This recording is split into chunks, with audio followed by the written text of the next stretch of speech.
Hello, everybody. Yeah, I say everybody. Hello to myself. Hello to my image on the screen. Good to see you. You're looking well. I think it's the light. It really does something for you. Oh, that is genius. That is genius. Um, yeah, the light obviously really does something for me. I'm looking good. Anyway, this is just an impromptu thing. I like doing these because well, you end up losing like half of your the people who normally see your videos. Who cares? I just fancy doing it now. I've got a little bit of space, so I'm just going to do it. We just have a laugh. We just see what happens. I look down every now and then. It's because it's not like I'm trying to keep a rabid dog still or anything silly like that. I was just looking at my phone because hey, I do this kind of thing. It's all about the internet. Anyway, I'm just going to show a few bits and bobs that I've picked up. We're just going to have a quick chat. It would be so good if whoever's watching this, all two of you, someone said something, and then we can just go with it. So I'm just going to do a chat thing. I'm not going to. I'll probably delete this video. So whatever you want to say, just say it, because it will probably be deleted, and we can just go for it. No holds barred. Hello, how are you? How kind of you to drop in, at least temporarily. And hello, good afternoon, evening, morning, I don't know. This week I've picked up a few things. Some of it I had a really good. Depends how you look at it, and depends what you're into. I had a really good haul of modern classical CDs. Normally, when you find classical CDs, they're always the same old, and tend to be kind of cheap ones. But I found some really quite interesting stuff. Not the things I really want, like Xenakis and things like that, but one or two who were quite interesting. I'm going to just show some bits and bobs, some CDs, some records and stuff, and we'll just go for it. Hello, Christopher. I'm not sure you probably say it in a completely different way.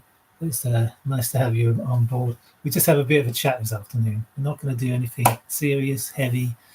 We're not going to get too deep. We're just going to go for it and just see what happens. I did contact Rob. It sounds strange. I mean, he has seen my message. We'll see if he's on board. But anyway, I'll start off with a few slightly. Right. So Paul is in London. Okay. Here's a copy of Rufus Thomas. Did You Heard Me? Yeah, this is about as heavy psych. Okay. Now I'm going to go all over a shop as I always do, and you're going to be going, "Oh my goodness, show me something I like." Anyway, this is Rufus Thomas, famous, of course, for The Funky Chicken, I believe. This is a great album. I mean, he does not look like the kind of rock star or pop star or anything else. But this is a good record. I mean, this is funky. This is James Brown level funky. This is soulful funky, a bit kind of humorous in places, a bit good stuff, really good stuff. 1972, am I going to say? Yeah, on Stax. Oh, this lighting, this camera is awful. On Stax, and of course I've come late in the day, so I'll have to keep this fairly short because the light will just disappear. Interesting record though. It's not the cheapest record in the world, but if you see it and you see it cheap, it's worth getting. It's good stuff. There's a couple of oh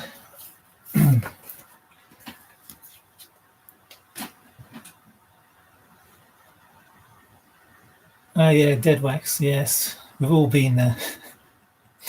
This is Hassis. This is a Finnish band, Hassis and Cone. Now it's probably Kerner or something. It's a new wave outfit. And it's finished, and it's really, really good. I have another one by them. Both of these albums are really exceptional, actually.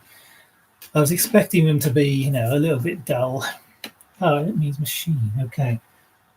So I'm not sure what the first word means, but I'll have to look it up. I could do the Google right now, but yeah, great stuff.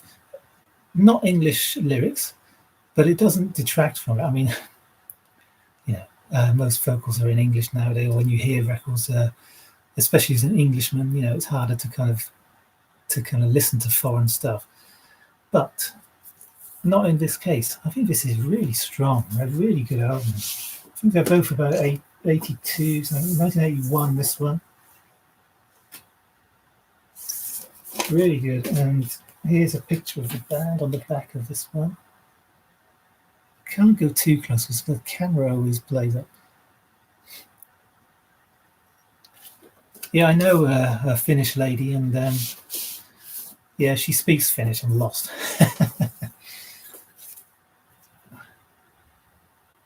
Poco Records. Great stuff. Really, as I say, really strong, really wave, really strong. Heavy, not kind of chrome heavy, but yeah, kind of a dark, heavy, medium heavy new wave. Really good, strong punk, sort of new wave crossover. Really good.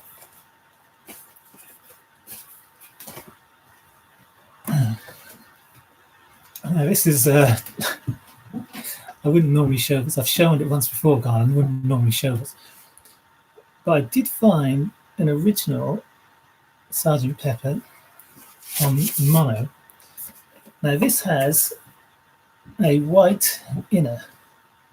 Now most people believe, and it says it on Discogs and everywhere else, that this is the inner which comes with the first pressing.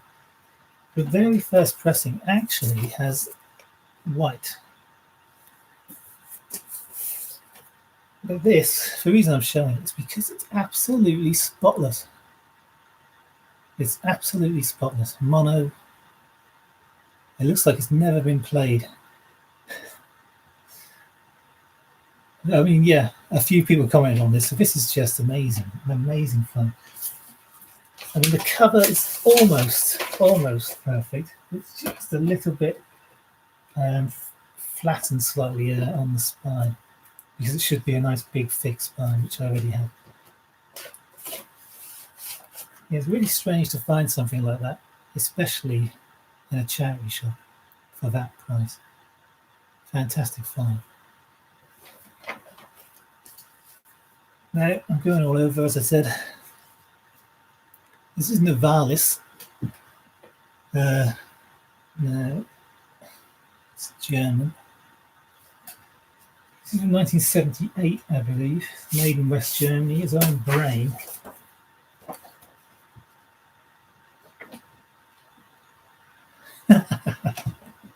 Yeah, I've got a couple of copies like that as well. But you can see they don't look the heaviest of the most intense of people. And I think the problem is, this is, as I say, it's later 70s. So it's a bit weak. It's a bit cheesy, a bit twee, a bit, a little bit.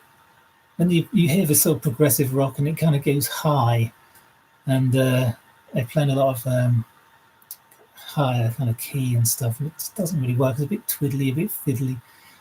But there is one track on here, the second track on side 2, which completely makes the album. Just forget the rest of it. It's a cheap album to pick up. But that track is completely brilliant and really heavy. Fantastic soloing. I don't know why they just didn't make a whole album like it, because they obviously had the capability. But this is quite tepid. It's sort of, so if you like kind of early prog and early kind of that, heavier prog, this isn't going to be up your street. But that one track is definitely worth it. If you pick this up for like £5 or something, then fine. And it's definitely worth getting just for that one track. And if you're into twiddly fiddly, slightly airy fairy kind of prog, then this might be just up your street.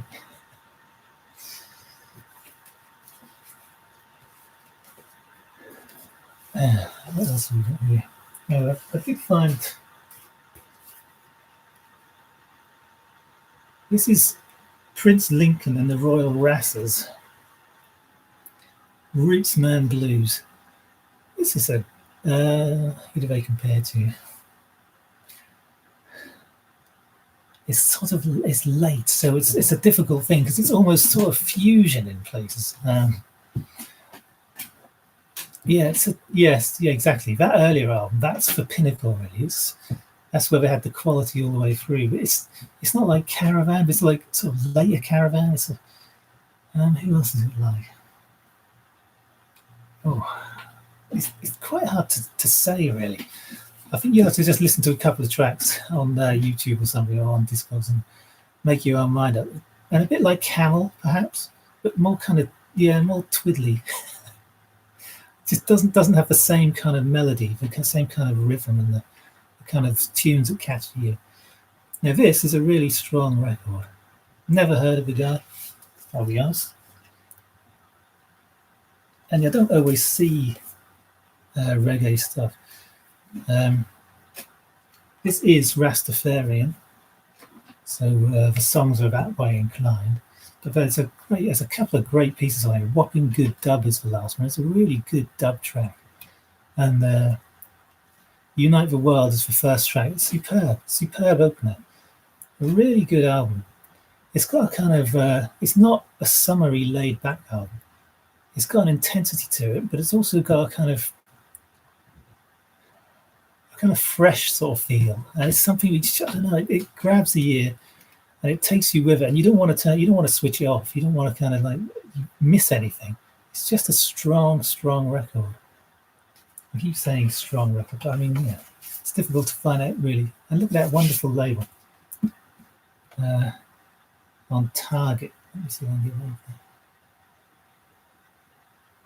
there. Lovely label. Great record that. And at the same time, I picked this up. Screaming Target by Big Youth, his first album. Again, another great record. I don't go for reggae a lot, but I'm beginning to see, I know what I like when I hear it. It has maybe a crossover with the dub, and it's a bit of kind of, it's not just basic kind of straightforward stuff, not all catchy sing-along. There's a little bit of DJ reggae on here, and I just love the way he just kind of almost like riffs over the top, and it's a looser feel. It's almost like, it's not like the beef heart of reggae, but in that kind of DJ reggae, it has that sort of feel where it's more of a flow and it's a spontaneous kind of going with it. It's just something about it. It's a really good album. I know Steve at Psych in the Valleys, I put this on Instagram, and he said it's a great album. It's one that he's never far from his turntable. And I can see why. I didn't know anything about it. I'll be honest, I had no idea. But I just saw a little collection. I thought, well, why not? Just try it out. This is a later album. Some Great Big Youth by Big Youth, of course. Same guy. But this is a lot weaker. It's a lot lighter. It's mid-80s. It's not bad, but it's nowhere near as good as that other one. Nowhere near. But it has its moments, but it's, you want to listen to a record all the way through sometimes. And sometimes you get albums you just can't. And I think this is one of those. It's like, you'll pick the best bits,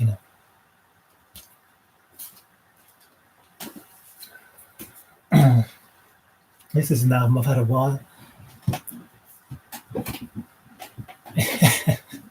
That's right.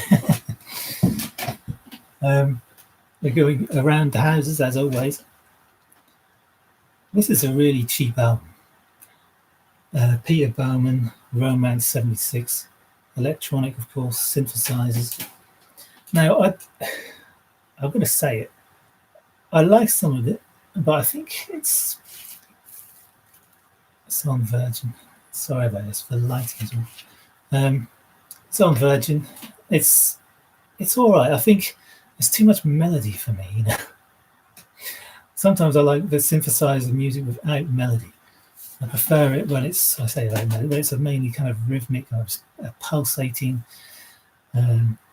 But when you start twiddling with melody over the top, for me, it doesn't really work. It is very Bowie looking. It's also like, what's the guy who did Synthesis? Oh my goodness, his name escapes me.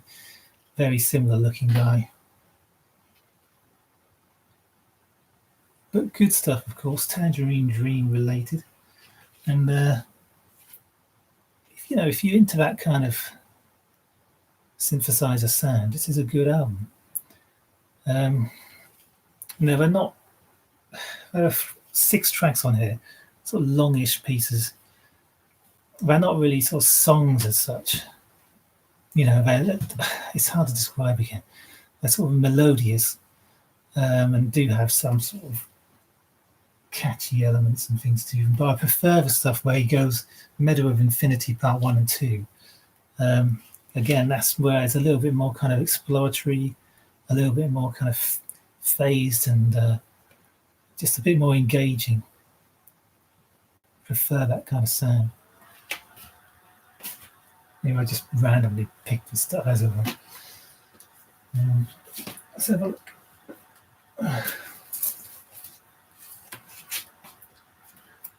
This was a nice find today. Yeah, exactly. Exactly. It is a very cheap album. And, and I think it's worth buying, but it's not something I'd play all the time. What a great cover that is. This is another one of those super fun records that always has amazing kind of artwork.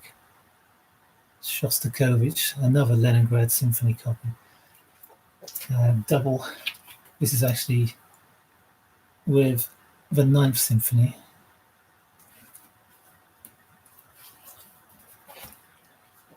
Oh my goodness, this lighting's bad. There you go. Every time I see sort of Shostakovich stuff, I'll pick it up. Any of the kind of the 20th century stuff, definitely. Brilliant. And the super fun things, as I say, the quality of those albums is always exceptional.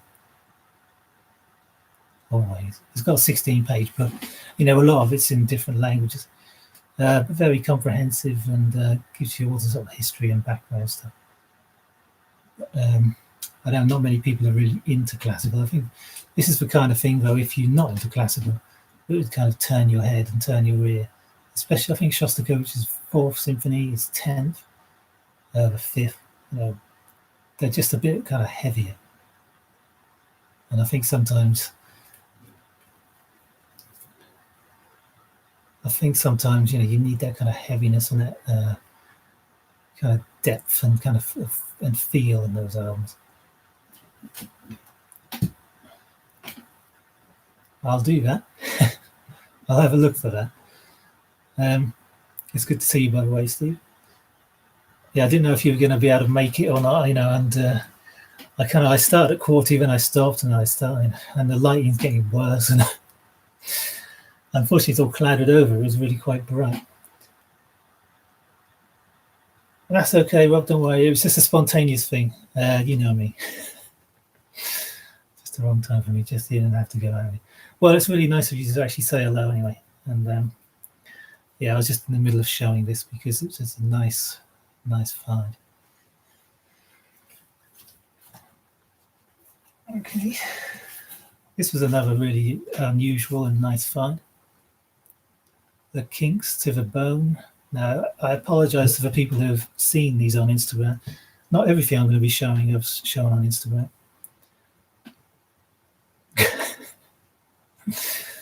Yeah, that's really good to hear. I will probably delete this one because, people don't really care. And it's good just to do it and have a laugh while we're going through it. This is actually from 1994. So as we all know, the 90s vinyl is hard to find. It's quite a hard album to get. And it's actually on the Kinks' own Conch Records. Oh, that is terrible. Can't see a thing. It's actually live. People think it's just a compilation, but it's not. It's live. And they did sort of live in the studio versions. And it's really holds up as being a really good album. Yeah, a lot of people's. I mean, the CD version is for one, obviously, because it's got so many extra tracks on it, and it is highly thought of. I mean, it's seen as one of the best live albums, um, and it's spotless. Now, at some point, I probably will get rid of this because you know you can only have so many records, and it means that you can buy other stuff if it's not always completely up your street. So I may well flog that one. I do that occasionally, but yeah, it's a nice thing. Would I pay £100 myself for an album? The most I've ever paid is 85 quid, and that was once. And otherwise, I've got things like the Pretty Things. Oh my goodness, yeah, the really famous one that everyone wants. It's SF Sorrow. Yeah, I've got SF Sorrow. I paid 40 for that. It's a German stereo, so I mean, if it's a UK one, it'd be like 250. But it's fantastic sound. And I think I paid about 40 for another, but I generally go cheap. I like to go cheap, as you all know. Just go cheap, cheap. And to me, there's something about it when you find those gems. Now, it does mean that not spending the money means that there are a lot of records that I wish I had and I haven't got. You know, it's awkward. I don't know. It'd be interesting to know if anyone else here has paid more than £100 for an album, or the most I've paid. So if you answer that question, that'd be really interesting. As I say, would I do it? Or would I go over 100? There are one or two albums I probably would. One is Honey Bus Story. I want that album. I have never ever seen it. I've seen it online a few times, of course, but I've never seen a copy in a shop ever. And it's a beautiful, beautiful record. There's not one bad song on it. It's just classy from start to finish. And it's a wonderful, wonderful album. That I probably would pay £100 or more for. Even at 100, it's cheap, considering, yeah. Oh, people, I don't know about you, Steve. Would you pay over £100? I don't know. It's a tough one, isn't it? I mean, especially if you're on a budget. I mean, I don't have the most money in the world. Some people have loads and they can buy whatever they like and don't bat an eyelid. No, I still can't bring myself to do that. Oh, that's good, but I have no idea what the equivalent is in pounds or euros, I'm afraid.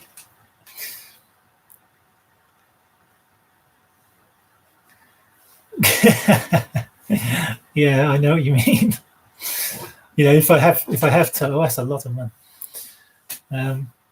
But it's like you say, that I know that Stan Tracy thing. I always look out for that for you. Of course, it's so hard to find. I occasionally find old British jazz. I did find a copy of is it Michael Crichton? Is he actually the same name? I think it may be. It's Crichton. Really unusual, kind of obscure British jazz record. That's a nice one. Yeah. I really better delete this because I know that she was actually watching one of the times. I don't know if you're going to do another video, Steve, but yeah, you said you were. It'd be interesting to see. Yeah, Under Milkwood. I'll keep my eye out, but I mean, by the time I find one, you've probably bought one anyway. Right, let's have a look. What else we got here? Anyone else paid a lot of money for a record? Any others that I can think of that I would pay? I do find, and this may sound a little bit out there, the more I kind of collect, in a way, the kind of less I want. I mean, the less I kind of am bothered about certain things. I don't know why that is. Obviously, I have a lot of other interests as well. But there's something about it. There's something I find some valuable records sometimes, and sometimes I can, sort of take it or leave it. I'm glad to find stuff. I mean, I found that Arcadian album, which people have been lusting after, and I paid £1 for it. It's like a £500 album. But, sometimes I think, well, just get rid of it. It's just a record. Now that may be slightly shocking, but yeah, sometimes I feel like, well, you can't hold on to this stuff. I cling on for dear life a lot of the time, but sometimes you have to let go. I'm actually selling a record right now, which for a long time I thought I'm not going to get rid of it. But the day comes sometimes, and it's 100 quid more. It's one of those records. I hardly ever play it, so I thought, okay, I don't necessarily like it that much. Why bother keeping it? The thing is with record fairs is they all check for record collector book, and as a result, everything goes up in price and artificially inflated for me. So all Saturday Night Fever for 50 quid. Now that is the highest price I've ever seen for a record in a charity shop like that. I've seen 20 and 25 for Max Bygraves and silly prices, but I've never seen a £50 price tag on a Saturday Night Fever. Now that is fantastic.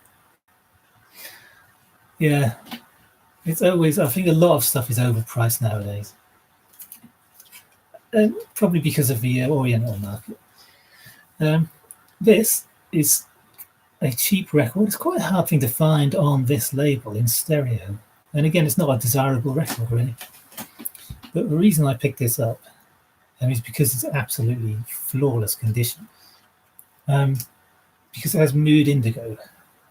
And I remember hearing that way, way back. It's got Autumn Leaves, the track Solitude. It's just a lovely record. It's a lovely record. Sometimes you want stuff which is kind of in the background. Now, I find a lot of jazz you can put in the background. But this has something about it. It kind of creates a feel in the air, it creates a kind of atmosphere. And that's what I like about it. It's just a gentle album. Yeah, 350 quid. It's absurd. $350 for Black Sabbath 10 years. My goodness, we're hearing it now. There's some daft prices out there. Really silly. Really silly. But yeah, this is a lovely album, that. Very nice. It's really good to find it in stereo. And as I say, just pick it up because it's nice.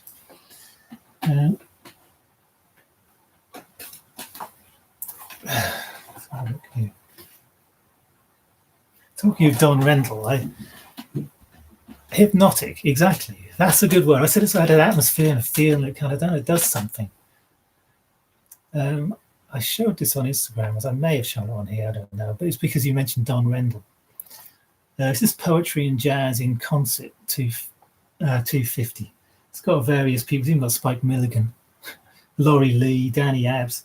It's got the Michael Garrick Sextet on here.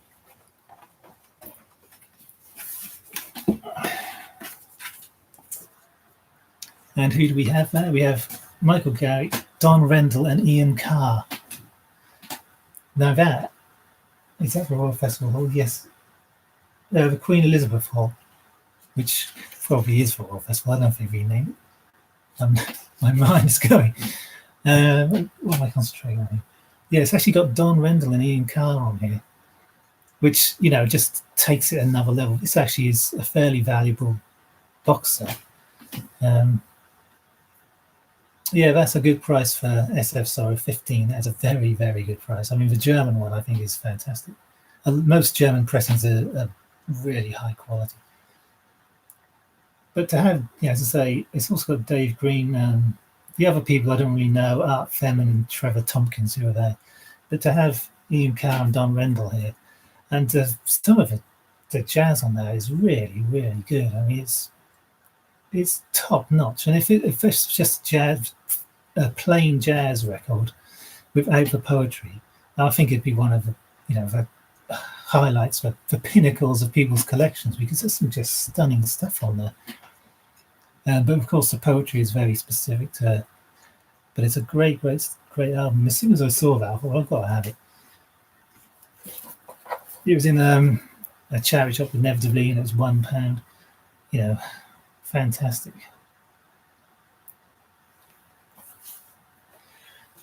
I don't know. It's hard to say what a Robert Fripp autograph would be worth. Really hard to say. If it's the first pressing, I'm not sure if he actually really signs a lot.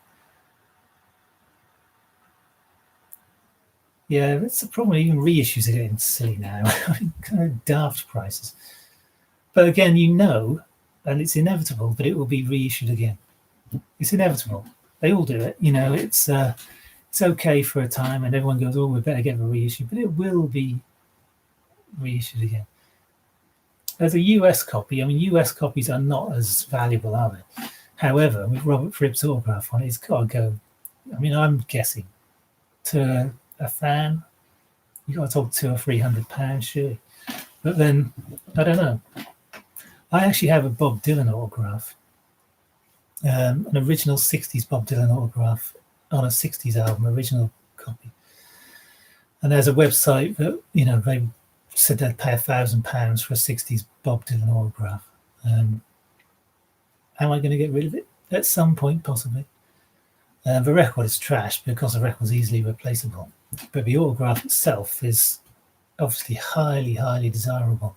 He even changed his autograph later on, so you can tell that it's a 60s one. Whether or not, I don't know whether or not they'd accept it and give me £1,000 for it, I don't know. But, I've got a B-fat autograph. To me, that's worth much more than a Bob Dylan one. I'm not really a huge Dylan fan. Take it or leave it. I quite like some of his stuff, obviously, but I'm not really that fussed. But with a B-fat thing, to me, that's worth a lot more. But it's not really about the money. It's just about who the man was and the very fact that he spent that time signing it. And, there's just something about him, to me. He's far more interesting. Yeah, a lot of people do. He's one of those, isn't he? I think everyone feels like they should have Dylan in their collection, so they buy Dylan and, they find it, they buy it, and they try to like it. But, it's Bob Dylan. Either you like him or you hate him, I think. I don't think there's really any middle ground. I suppose I like some of it. But I prefer the shorter ones. I don't like it when he just rambles on forever. It just goes on and on. I'm sure Steve at Psych in the Valleys is probably biting his tongue right now going, what? I'm not sure if he's a big Bob Dylan fan, but anyway, whatever. I found this the other day. Obviously, we all know what it is. Years ago, I had a copy of Syd Barrett's Octopus demo. The demo single. And I sold it and I put a few extra bits in because I felt guilty that the guy had paid like £205 for it. And I felt guilty, so I threw some other bits in.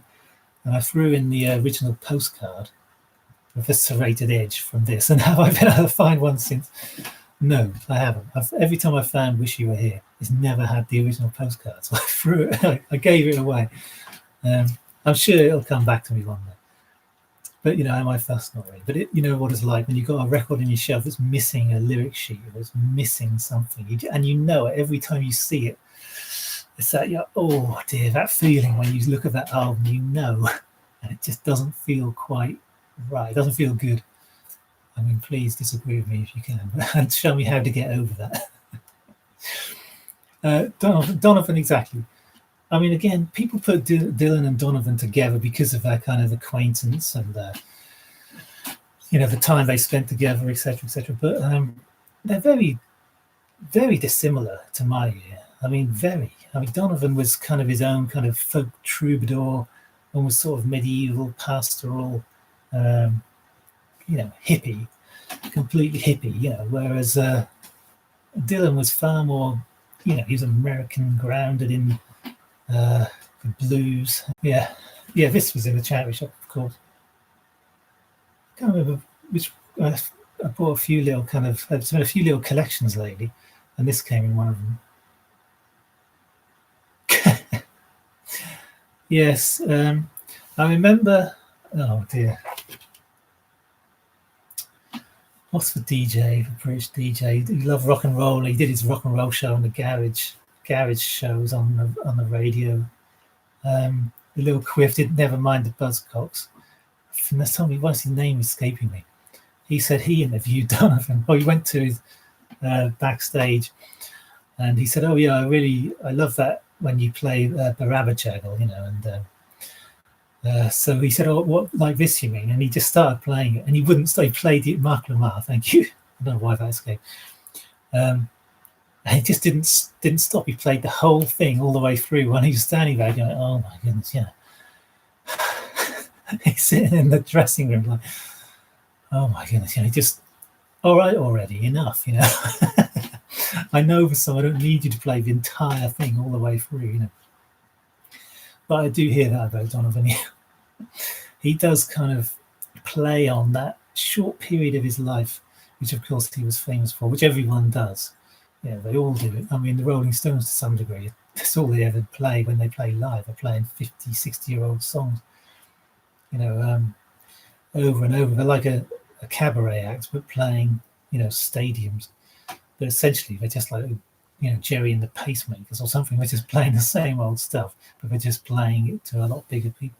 They're not really moving on. And even when they release new stuff, they still play all the old stuff live. I prefer it when bands move on. But people seem to really think of the Rolling Stones in terms of those 60s songs and early 70s, of course. After that, all that 80s stuff and everything's forgotten, really.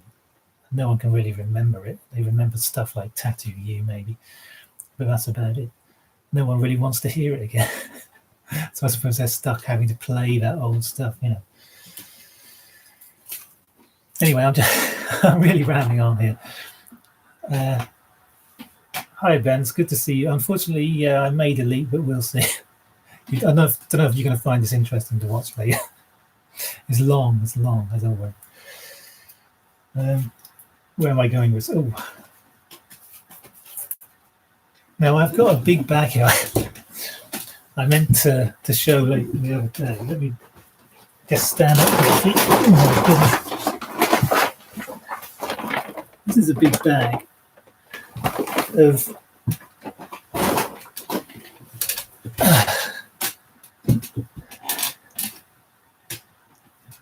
Oh, very nice. See, this is why you should be showing us this stuff. Please, where do you find this stuff? Did you find it somewhere good? Have you been to a record shop? I mean, what? Because that is not the sort of thing you find every day. A fresh maggot 7-inch. No. Oh dear, that's a shame, Steve. Anyway, I'm going to show a bunch of singles. Random singles from a random bag of singles. Completely random. Here we go. This is The Who. Summertime Blues, Heaven and Hell. I don't know which elephant you're referring to there, Ricardo. The Who, live at Leeds on the back. Unfortunately, you've come in at probably the time when you're going to be least interested. As the light is fading badly, I wasn't going to stay on there too much longer. And just randomly picking a few records out here. It's a copy of Joined Together, a French one, I believe. Yeah, it's French. Fairly easy to get. Just randomly putting singles. What have we got here? This is a demo. Oh my goodness, see the lighting is awful. Of Gary Paxton's Stop Twisting Baby. Oh, hello, James. How are you? Aha. Thank you. Yes, I get what you mean. Yes, you probably missed everything. But at the same time, probably missed nothing at all. I've just been rambling on a little on rubbish. But it's been good. It's been good. It's really interesting chats with people actually today. There's a few more demos here. These are white label. This is quite unusual. It's so difficult to see with this. Oh, can we see it? This camera, will it allow it? The Twisters. Just a really obscure stuff, from the 50s and 60s. Dancing Little Clown, Turn the Page. This is for Wise Boys, My Fortune, Why. This is not the sort of thing you find every day. It's not the most desirable because people don't know about it. When you look them up on Discogs, you don't even find them. They're so obscure. Now there's a bunch of these reissue Beatles. I Feel Fine. There's all sorts of stuff here. Should have known better. What else was there? From Me to You. I feel a bit stupid now. I'm just randomly look at this, look after this bag of raps. But who cares? Let's just go for it. This is, funnily enough, by a guy called Roger Coleman. Now, obviously, he's not the guy from the vinyl community.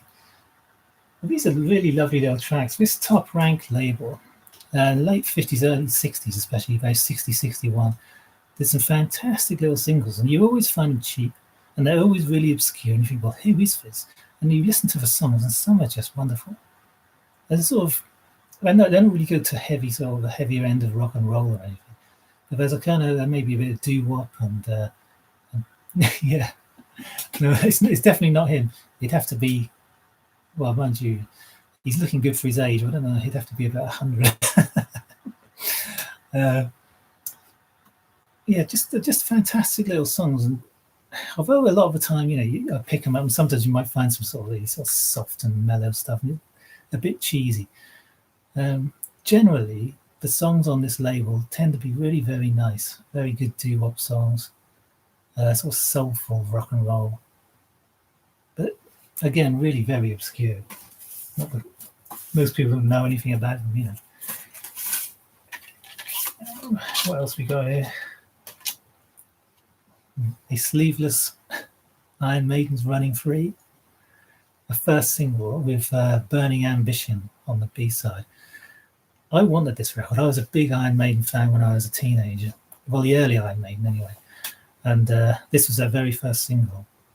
And I really, really wanted it. I remember pestering a guy for so long because he had it. He was the only person who had it. And you just couldn't there was no internet, of course. You couldn't just go on it. Johnny Remember Me. I mean, that is absolutely perhaps one of the greatest songs of all time. I mean, the production on everything, amazing. I really pestered him for years. He paid 25p for it, and I paid him £4 for it. It was a lot of money back in the 80s to a teenager. But I had to have it, and I was really glad to get it. But yeah, just because I didn't have the B-side, I had to collect everything. Now I did like at that point I did like early Bruce, but when it got to Seventh Son of the Seventh Son, that was it. I was gone. I had no more time for them. I just couldn't. It was too much. I'd lost it to me. My ears had changed, and I'd gone into Anthrax and stuff like that, and Metallica. So Iron Maiden kind of went to the wayside, and then I got more into Deep Purple and progressive music. So again, it just went. But yeah, for me, I just had to collect everything. I was buying all the picture discs, everything I could. This was the only one, just because of a B-side was not available anywhere else. And that collecting thing was in me, even at that point. I had to get it all. I have changed somewhat in my habits. I don't have to have it all now.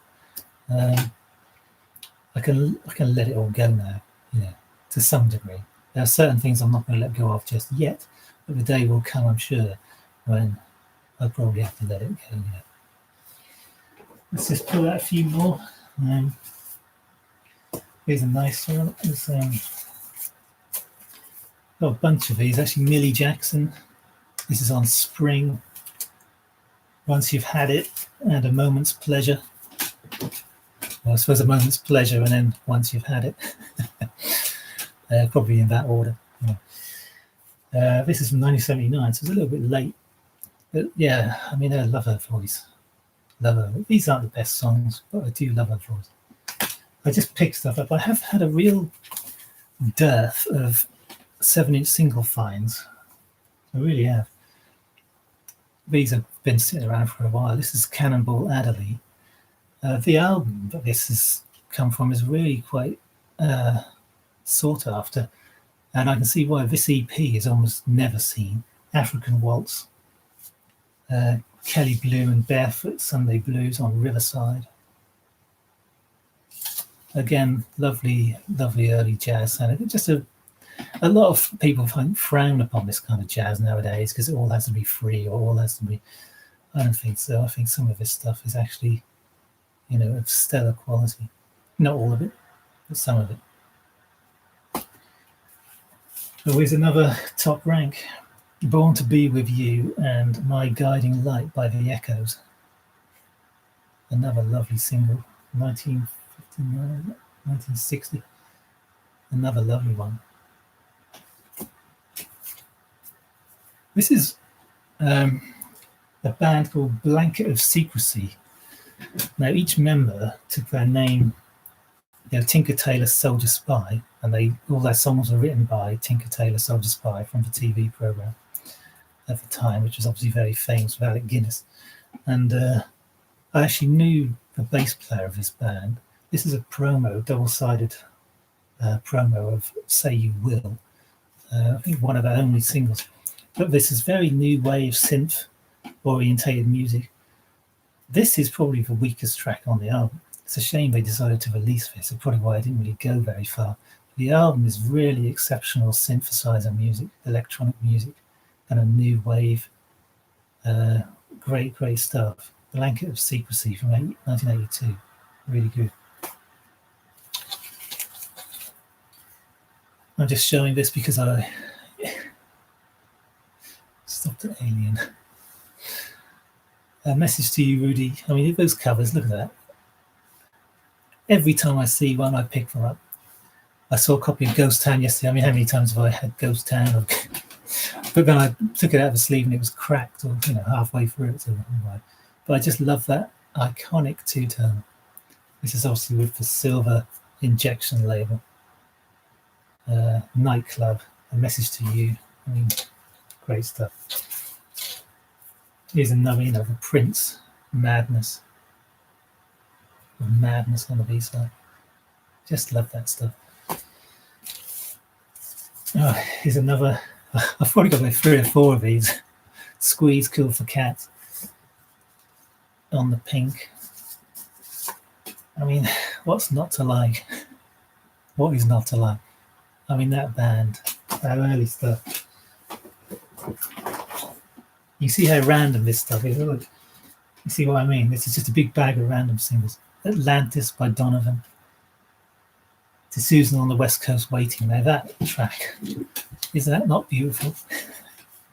I just love his voice on there. Sam Cooke's Shake. This is a beautiful copy of it as well.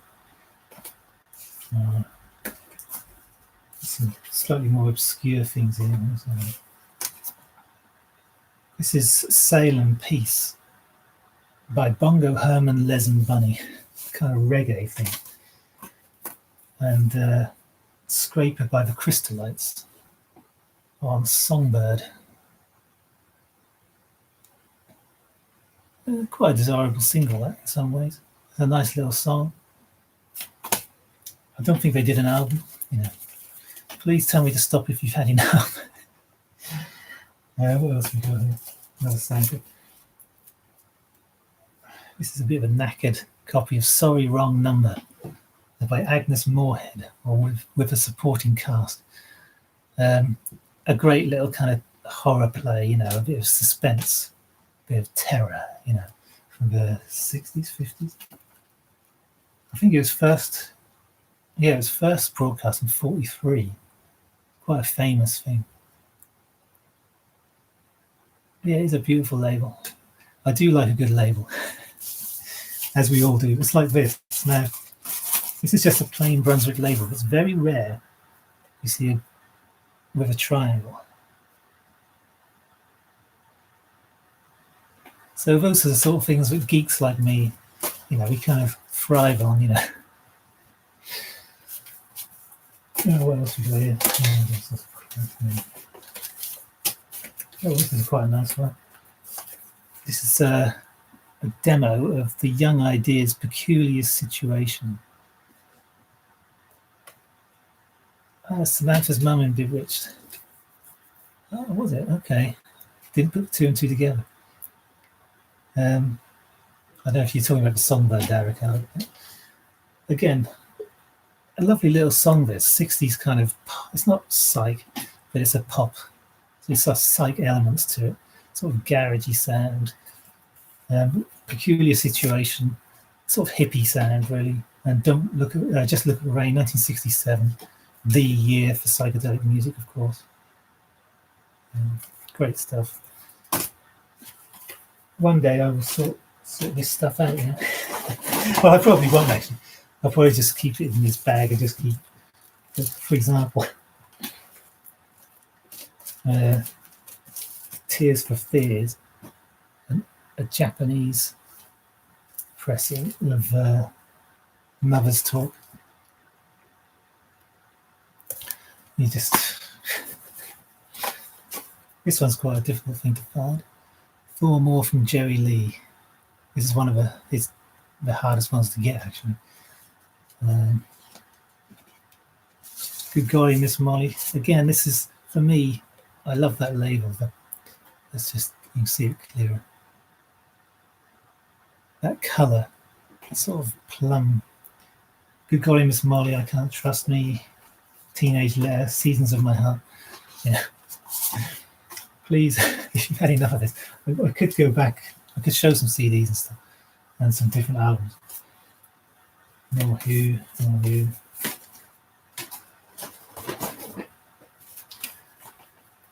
This is from Trinidad, the Esquires combo on Telco with Ronnie Chan, Somewhere My Love, and Tijuana Tourista. Again, I pick this kind of stuff up just to see what it sounds like. It's a nice little single, really unusual.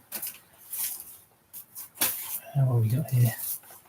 Copy of Beauty and the Beast, David Bowie. Life on Mars. Yeah. This is Al Wilson's The Snake on Bell, Great Northern Soul. Where do I find all this stuff? This has all been kind of charity shop finds down the years.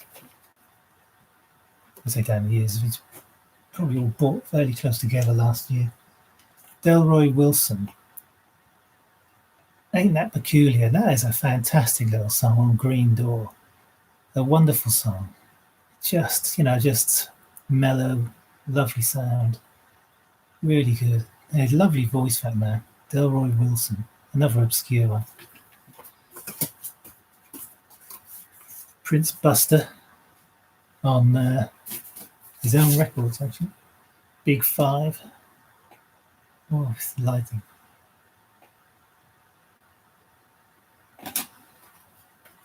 With Musical College on the B-side. Please, if you've had enough, please don't. This is unusual. This is Connie Stevens. Now, I wouldn't normally buy Connie Stevens. But the reason I have this is because it's never released as a single. It's Too Young to Go Steady. And actually, I really like the song, but it's a one-sided. It's not even a demo. So not even a promo because they never really released it. But an unusual thing. Nice label. So, I think for me, it's easy to become a collector of a kind of music or of a band or of a type. But because I find this stuff, I like to buy it and try it. And if I like it, hello. Unfortunately, I've been here 55 minutes nearly, and you're coming in right near the end, Randy. And I can understand why you've probably been working hard all day over there in the States. But the reason why I buy it and try it is because there's a whole world of stuff out there which you can learn about and listen to, and it opens up a whole new realms of experience, if you like, things that you wouldn't necessarily. Yes, fabulous, exactly. The label he's normally on. I've got a few others of his actually on the Blue Beat and that, I think. Yeah, but that's why I do it, because you can get stuck. I think you can get stuck just pursuing a certain kind of sound. I like to try everything. I think, well, you say that. I mean, it's really, I specialised for years. Yeah, like you do. Yeah, I may just keep going with this, but unfortunately, the lighting is bad. It's got the sky is clouded over.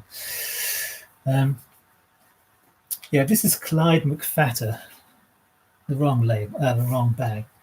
Little bitty pretty one, not easy to find. And next to me, again, great rock and roll stuff, really good.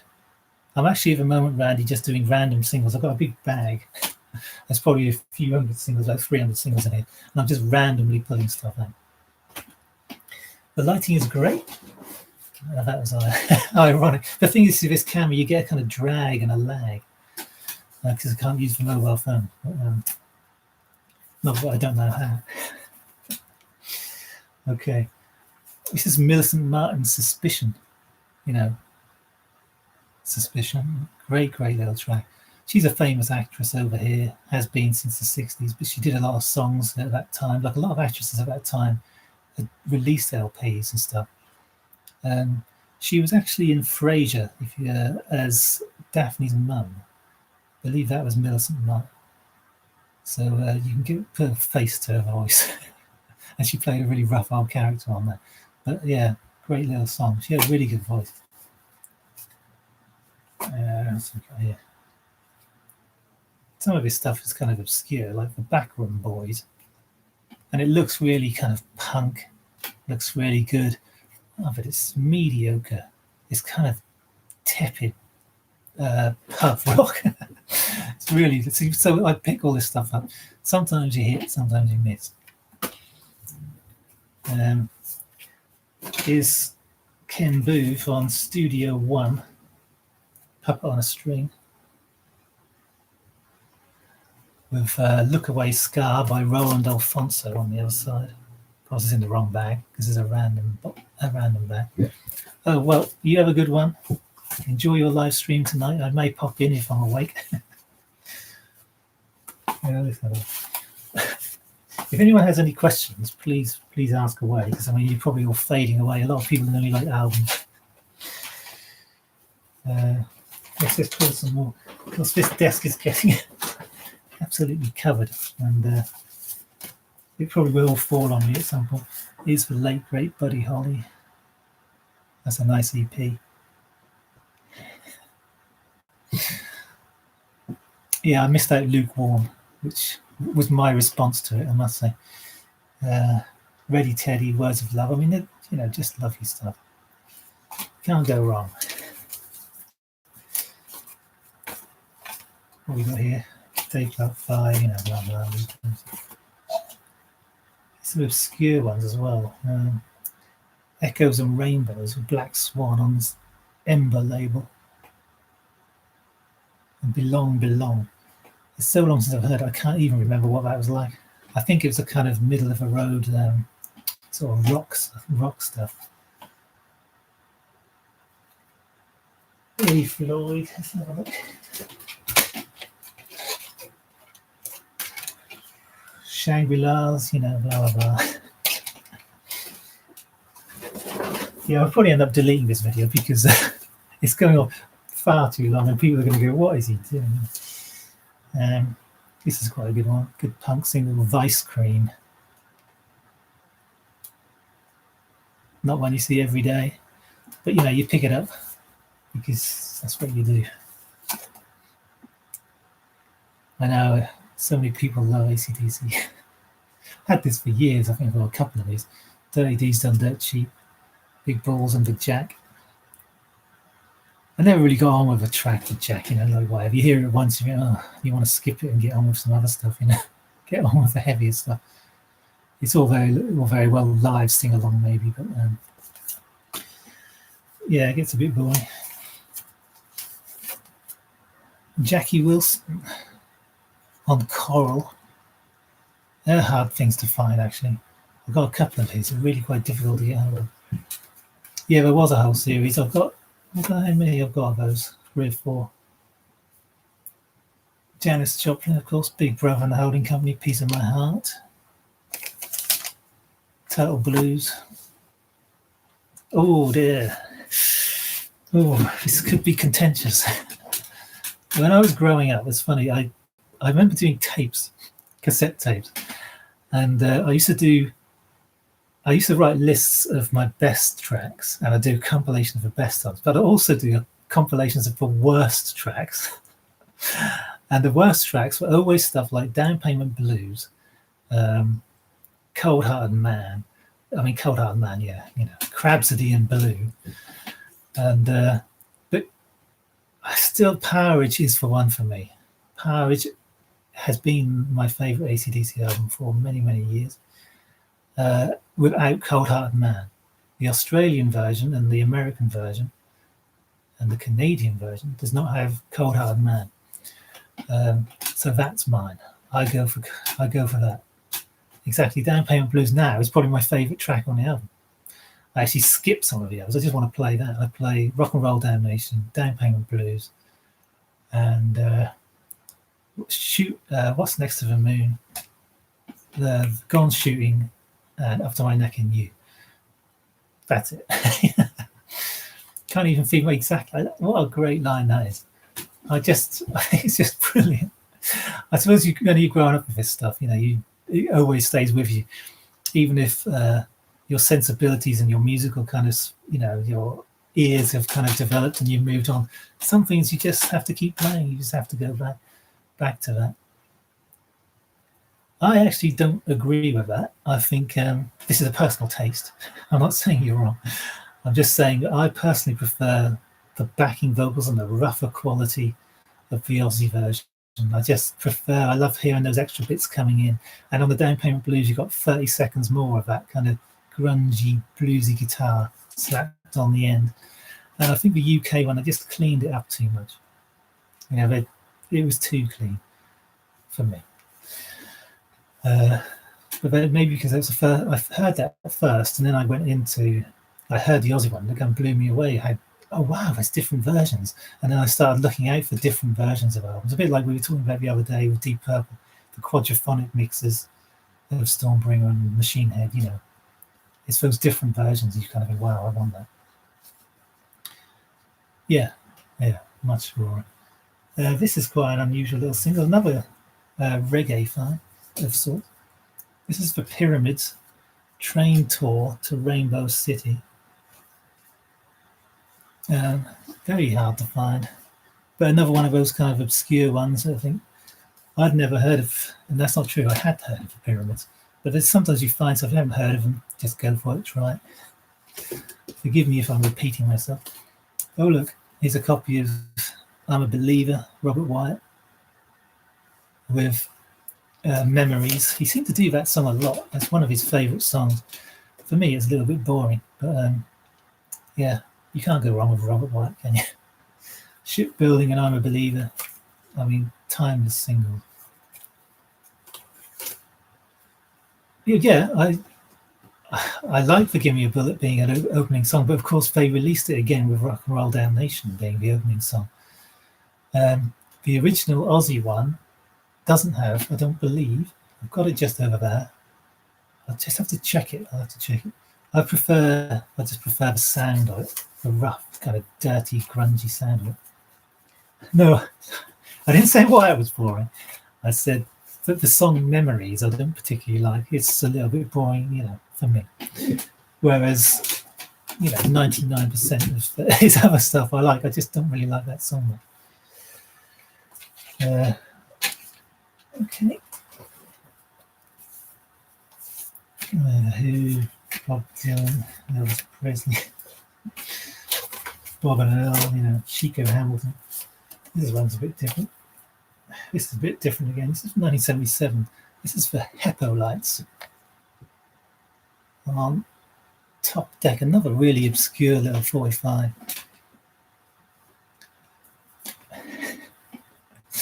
See how we all have our own personal taste about this kind of stuff, don't we? It's interesting. And it's usually because of something that happened or something that kind of influenced us or affected us, or that was why we determined that this is better for me and why I prefer this and why I prefer. I don't know. It's usually little reasons at the time. There's something maybe pertinent at the time, which makes you kind of develop an opinion. And then sort of after that, you kind of stick with it, and you kind of you know that you're right. That's how you always feel, and I know that's the way I always feel. Exactly, but that was something. It's had to be the moment when you first heard it. Usually, it's when you first hear something, and anything after that, it sounds like, well, that's not right. But I personally that's the way I first heard it. But I preferred, anyway, that's about it. I preferred it later, just hearing that difference, because at the time. So I didn't realise you were here. It's a shame. I had some other stuff earlier you would have really enjoyed, but that's just the way. I'm just flinging up 45 because I'm one of a few who really likes 45 and likes to show them whether people like it or not. Okay. So you've turned from James Griffiths to Beetle James. He has split personality, I'm sure. He's so having said all that, you heard demos before. You see, yes, exactly. They are really good. They are really good. Right, let's have a quick look. I'll flick on a few because let me show you a few things I found recently. This was a nice find. This is Mahler, Leonard Bernstein. This is the DVDs of complete symphonies with the London Symphony Orchestra. Not something you find every day, a little dent to the corner. But yeah, great thing. I'm looking forward to that. Not something I listen to every day, I must say, but every time I find stuff like this, I think, yeah, I've got to have it. I think what I might do is just put this light on over here.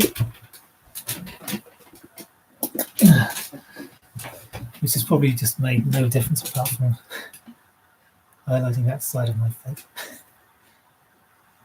And let me try this light as well. Okay. Yeah, it's a nice thing, but I haven't got around to watching it yet. Sometimes I find, unless it's a music video, I do find sometimes watching music and listening at the same time quite difficult. I sometimes find that visuals detract from the music. You're concentrating on what people are doing and not necessarily taking the music in. Again, that's just me. I don't know, because let's face it, you go and see a band live, and it's all good. But yeah, something about the visuals, especially with symphonies and things, it's because of the editing. I think when you listen to a piece of music, you're just listening to a piece of music, and you edit yourself as you go along. You concentrate on the violins, or you concentrate on the timpani or whatever. But when you're watching it, it's all done for you, the editing. So all of their playing strings, you've got to be listening to the strings, or you keep flicking back to the conductor. So it can be a little bit, it can take something away from me. Doesn't always, it doesn't allow you to kind of get absorbed into it as much, perhaps, when you've got that kind of visual. Anyway, I'm going to just show a few of these. Yeah, it's strange, isn't it? It's very strange. Yeah, you could watch a pop video, like a 3-minute pop song, and that's fine.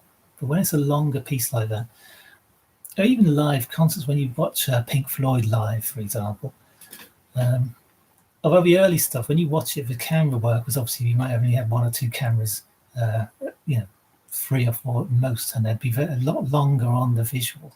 Nowadays, everything's a few seconds. Some of it's like showing you stuff that's irrelevant and kind of has no bearing on anything. It's very distracting nowadays. Everything's too quick.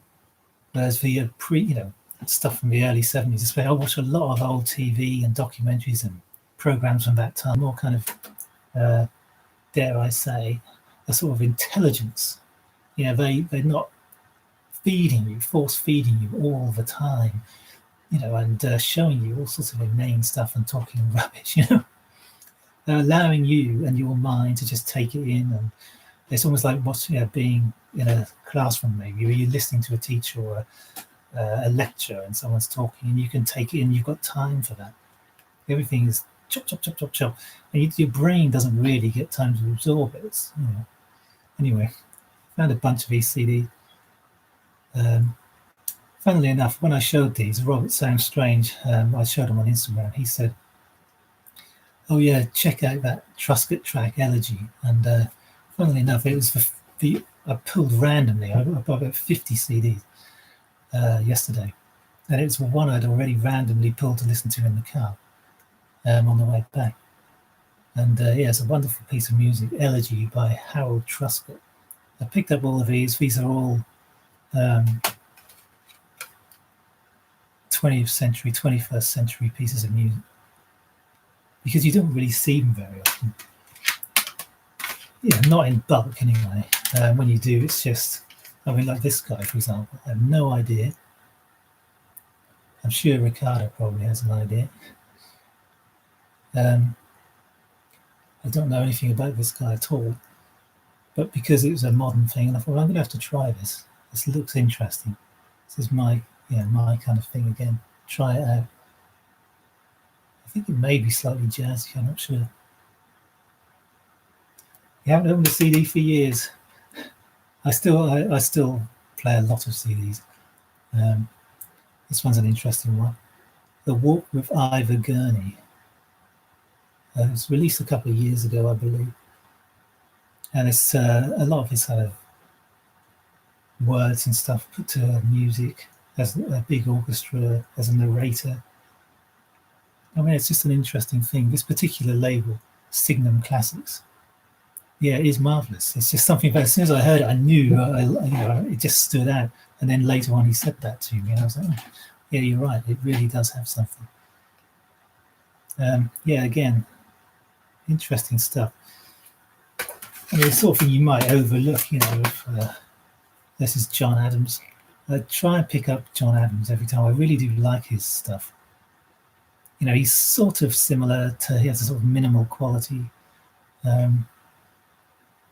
He's sort of in that kind of range, or some of his pieces are. You could kind of label some of them like Steve Reich and things like that. But he has more to him, I think. He's not just a one-trick pony, which some of those are, which may sound a little bit, but you know what you're getting when you hear Philip Glass. You know it's Philip Glass. Whereas this guy can be a little bit more adventurous, perhaps, but still have a unique sound, which is him. I was looking at the ceiling, and then I saw the sky. Oh, that's interesting. Yeah. Can't think off the top of my head. Shaker Loops is a really good piece, I think. I'll just show a couple more of these. And then, if anyone else has any questions about any records or work, there goes that pile of singles. Fortunately, not very far. But yeah, some of this stuff. This is just piano on the same label. Ronald Stevenson. No idea what it's going to sound like. Maybe good, may not be. I do find sometimes, especially when you've got 79 minutes of just piano, it may be a bit too,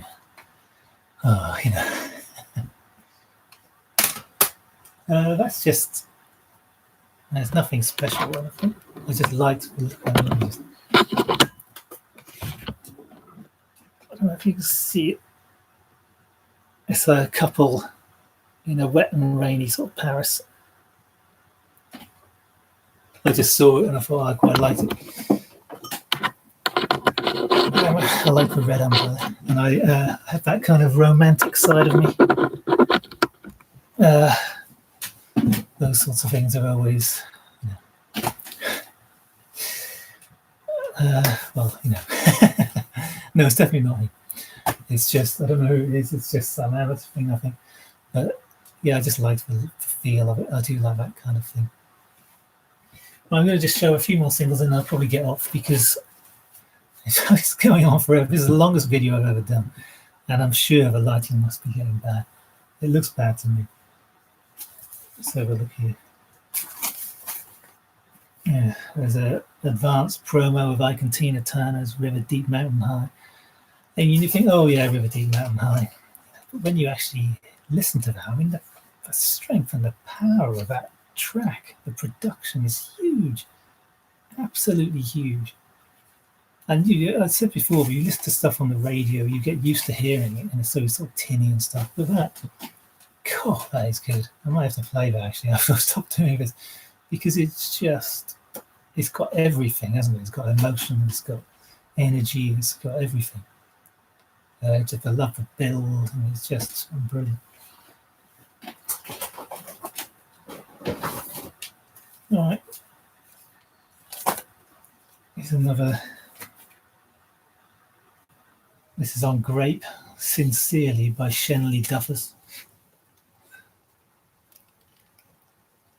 There's quite a few sort of obscure reggae things in it. Rolling Stones, Better Move On, Poison Ivy. Always loved Poison Ivy. Smithereens, Behind the Wall of Sleep. Whoa, whoa, whoa. Let's have a look here. Chuck Berry, Crosby, Stills and Nash, Country Girl, and Teach Your Children.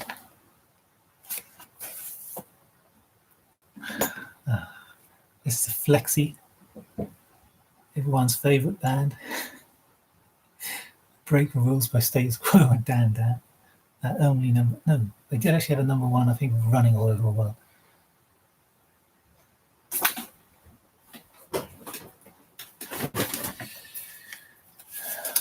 Yeah, I'll probably stop this in a minute. If anyone's got any questions before I go, that would be good.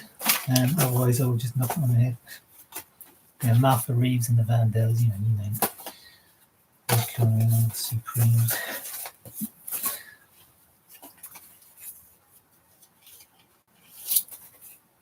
This one seems that people always seem to want this. I don't know why. It's a little bit kind of reggae-ish, I think, if I remember right.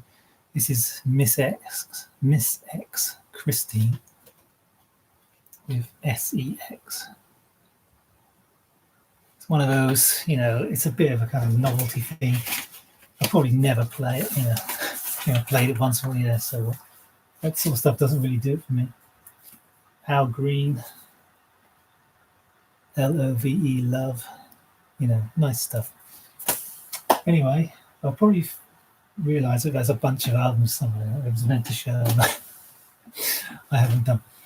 If anyone has anything else they want to say, take this opportunity, because otherwise it'll just have to be a case of a bit of Instagram communication or something.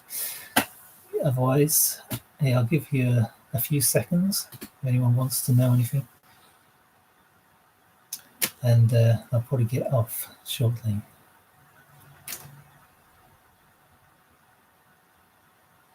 Oh, it's nice to have you along, Chris. And yeah, I enjoyed your video the other day. I don't always comment, so but I did watch it.